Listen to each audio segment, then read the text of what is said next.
Falando sobre antropologia, nós temos lembrado que é importante para fazermos uma boa teologia a gente conhecer, ter conhecimento de informações de ciências, não é? De algumas ciências, inclusive a antropologia.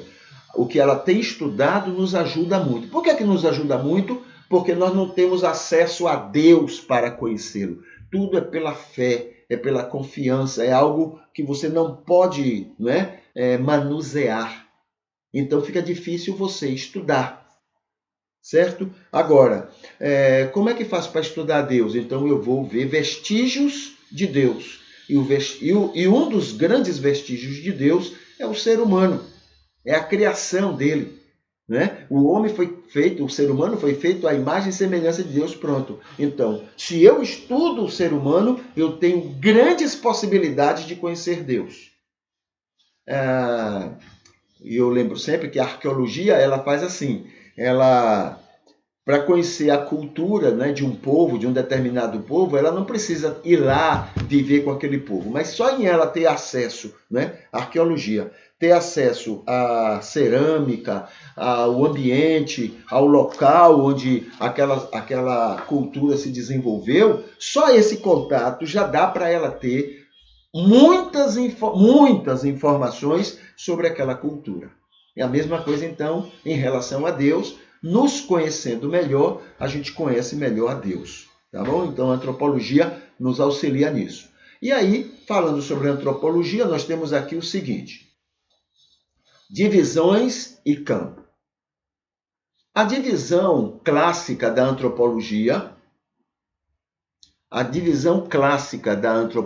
distingue a antropologia cultural da antropologia física. O ser humano em si e a cultura que o ser humano desenvolve. Então, são duas maneiras, né, a clássica, de estudar o ser humano. Já a divisão norte-americana, conhecida como Fowler Fields, apresenta 4 campos, que vão estar dentro dessas duas áreas também. Divide a antropologia em arqueologia, que aí tem a ver com o ambiente, com a cultura, né? Arqueologia e linguística, a cultura. Antropologia física, aí tem a ver com o indivíduo, e a antropologia cultural, que também tem a ver lá com a cultura que a gente viu nas duas divisões. Então, são maneiras de estudar que a antropologia tem. Cada um destes, em sua construção, abrigou diversas correntes de pensamento. Primeiramente, foi considerada como história natural e física do homem e do seu processo evolutivo no espaço e no tempo. Se, por um lado, essa concepção vinha satisfazer o significado literal da palavra antropologia, por outro, restringia o seu campo de estudo às características físicas do ser humano. Essa postura marcou e limitou os estudos antropológicos por longo tempo, privilegiando a antropometria. É quando estudava, por exemplo, como é que eu vou conhecer o ser humano? Né? Pelas medições. Veja a que ponto chegou. Até recentemente, 1800, 1700, 1800, não é?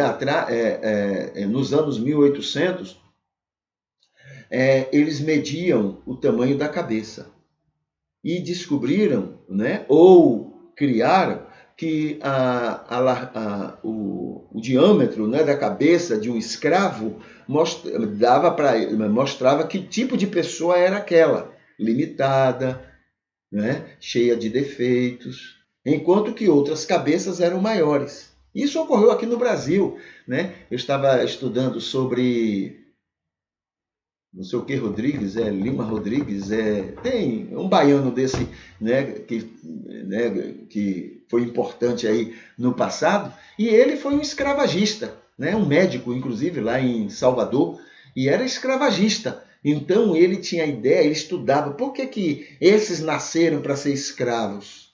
Olha que coisa do cão!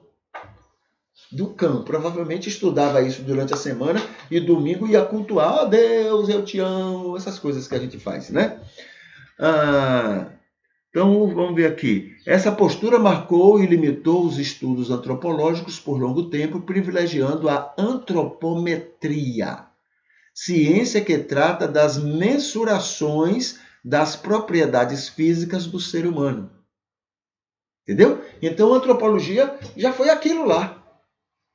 Mas aí o tempo vem e vai mostrando o quanto errado. É por isso que a ciência ela não tem um ponto final. Ela está se desenvolvendo, né? Ela está se desenvolvendo e aí ela vai se descobrindo nas suas limitações e ela vai ampliando aqui, naqueles pontos onde ela vai descobrindo que não está correto. Tudo isso e outras coisas mais da antropologia servem perfeitamente para a teologia. Tá? Então, é por isso que a gente está estudando essa ciência e o que ela retrata a respeito do ser humano.